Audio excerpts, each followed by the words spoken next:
और ये तस्वीरें आपको दिखा रहे हैं, राष्ट्रपति द्रौपदी मुर्मू को आप देख रहे हैं और प्रधानमंत्री नरेंद्र मोदी को भी देख रहे हैं। संविधान दिवस है आज और इस मौके पर वहां पर पहुंचे हैं। 75वीं वर्षगांठ है संविधान दिवस की। तस्वीरें आपके सामने। ओम बिरला को भी आप देख सकते हैं, लोकसभा स्पीकर, और तमाम बड़े नेता वहां पर मौजूद हैं। जगदीप धनखड़ को भी आप देख रहे हैं।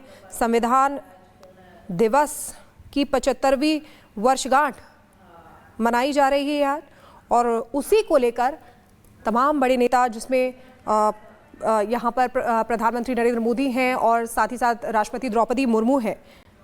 कॉन्स्टिट्यूशन डे आज मनाया जा रहा है।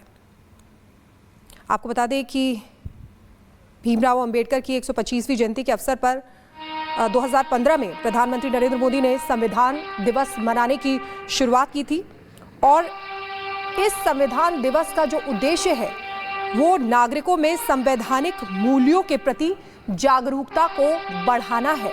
और वही संविधान दिवस जिसकी 75वीं वर्षगांठ आज मनाई जा रही है। और इस मौके पर आज 26 नवंबर है और इस मौके पर आप देख रहे हैं राष्ट्रपति द्रौपदी मुर्मू को, उपराष्ट्रपति जगदीप धनखड़, प्रधानमंत्री नरेंद्र मोदी यहाँ पर। और देखिए, आपको बता भी रहे हैं कि 26 जनवरी 1950 को पूरे देश में संविधान लागू हुआ था। 19 नवंबर 2015 को अधिसूचना इसकी जारी की गई थी। 26 नवंबर को संविधान दिवस मनाने की बात सामने उस समय रखी गई थी। और 2000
संविधान दिवस के मौके पर यहाँ पर सभी पहुंचे हैं। स्वतंत्र भारत के इतिहास में 26 नवंबर 1949 का दिन बेहद यादगार और ऐतिहासिक रहा था।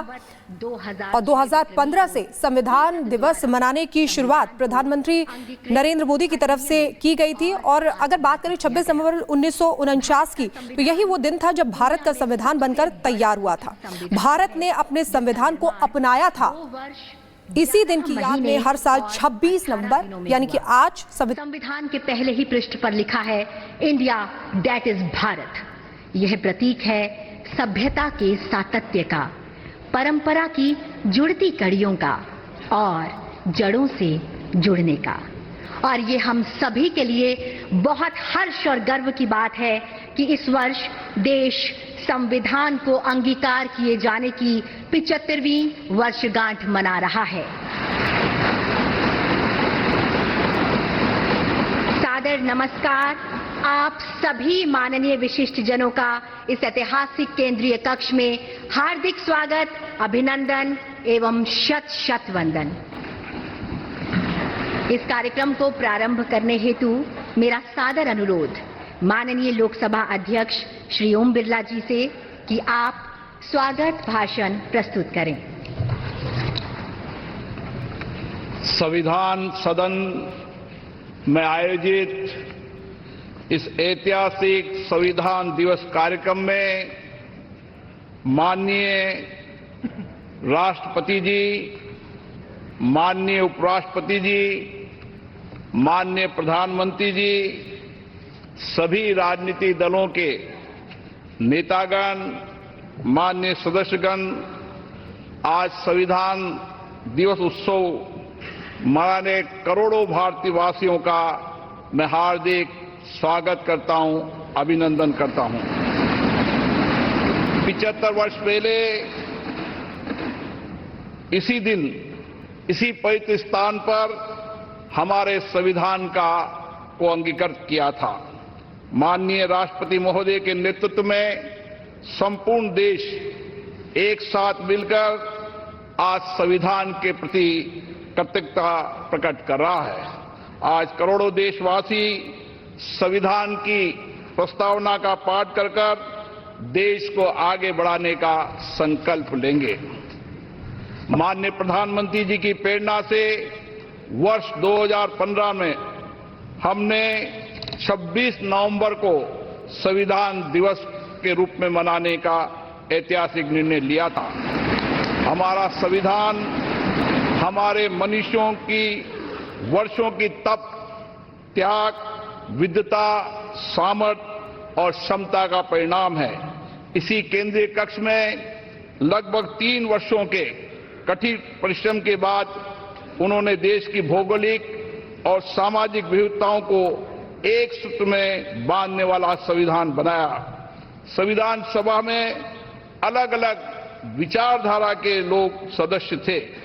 इसके बावजूद भी उन्होंने एक एक अनुच्छेद पर विचार किया, मंथन किया, पूरी गरिमा और मर्यादा से अपनी सहमति असहमति व्यक्त करते हुए संविधान की रचना की। सार्थक एवं गरिमापूर्ण संवाद की इस उत्कृष्ट परंपरा को हमें अपने सदनों में भी अपनाना चाहिए। हमारा संविधान देश में सामाजिक आर्थिक बदलाव का सुधार रहा है। कर्तव्य काल में हम सामूहिक प्रयासों से विकसित भारत की और मजबूती से आगे बढ़ रहे हैं। इन 75 वर्षों में हमारी संसद के माध्यम से आम जनता के जीवन में सामाजिक आर्थिक परिवर्तन लाए गए हैं, जिससे लोकतंत्र में जनता की आस्था मजबूत हुई है। संविधान ने हमारे तीनों लोकतंत्र के स्तंभों विधायिका, कार्यपालिका और न्यायपालिका को आपसी समन्वय के साथ सुचारू रूप से कार्य करने की व्यवस्था दी है। इन 75 वर्षों में इन तीनों अंगों ने श्रेष्ठता से कार्य करते हुए देश के समग्र विकास में अपनी भूमिका निभाई है। बाबा साहब अंबेडकर जी ने कहा था, हमारा संविधान एक ऐसा दस्तावेज होना चाहिए जो न केवल हमारे समानता की रक्षा करे बल्कि हमारे देश के लोगों को एक साथ लाने में भी मदद करे। हमें बाबा साहब अंबेडकर जी के इन्हीं शब्दों से हमारे महान संविधान निर्माताओं के भारतीय समाज के प्रति दृष्टिकोण को समझना चाहिए। हमारा संविधान वसुदेव कुटुंबकम यानी संपूर्ण विश्व एक परिवार है के सिद्धांत का अनुसरण करने की प्रेरणा देता है। संवैधानिक मूल्यों के प्रति हमारी गहरी प्रतिबद्धता है। विश्व पटल पर इसी कारण भारत की छवि बहुत मजबूत हुई है। मैं सभी मान्य सांसदों से आग्रह करूंगा कि वह अपने अपने क्षेत्रों में संविधान के अंगीकार होने के